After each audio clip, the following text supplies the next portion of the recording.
Tapi yang pasti malam ini kemungkinan akan ke Solo itu ya Hotman Paris. Hah? Hotman Paris. Saya sudah 25 tahun pengacara Jokowi. Bukan, pengacara Prabowo. Pengacara Prabowo, enough is enough. Halo Pak Ahmad Koizudin. Malam. Ya. Dia bilang tadi, Ya. dia tidak mau jawab apakah mengakui atau tidak ijazahnya Jokowi. Tapi demi imunitasnya. Betul. Datang ke Solo dan berdamai. Betul. Itu sikap kesatria atau apa? Pendapat apa gimana? Justru itu mengkonfirmasi bahwa memang proses SP3 itu cacat hukum. Kenapa cacat? Ya, karena kalau kita bicara SP3 itu ada syarat objektif dan syarat subjektif. Ya. Syarat objektif diatur di pasal 5 berkaitan dengan tindak pidana apa saja yang bisa di SP3 dengan restoratif justice. Ya. Dan di situ tegas dinyatakan kalau tindak pidana itu sampai 5 tahun. Jadi tidak boleh tindak pidana di atas 5 tahun. Sementara kasus Egy Sujana kan kena 160 KUHP dan 28 ayat 2 Undang-Undang ITE yang ancamannya di atas 5 tahun. Syarat objektifnya tidak terpenuhi. Ya. Jika ada syarat subjektif pasal 55 disebutkan 99, mohon maaf, itu disebutkan bahwa ada kesepakatan para pihak, ada permintaan maaf, ada permaafan dan di situ terjadi pemulihan. Ya. Nah, ternyata keterangan dari kuasa hukum Egy Sujana tidak terjadi itu. Artinya apa?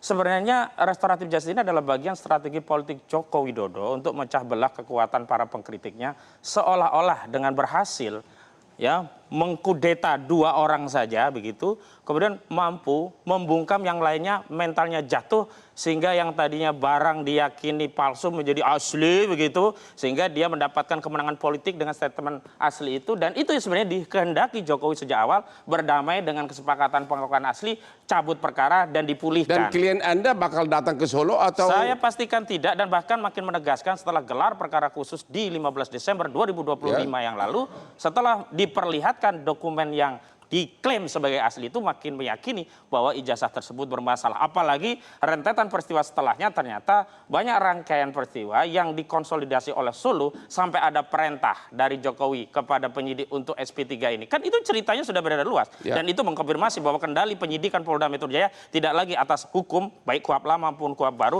tetapi oleh Jokowi. Dan ini makin meneguhkan posisi kami, posisi klien kami, bahwa memang ijazah ini bermasalah. Dengan melihat perkembangan betapa besarnya pengaruh Jokowi, Anda tidak merasa ya udahlah nggak akan menang deh?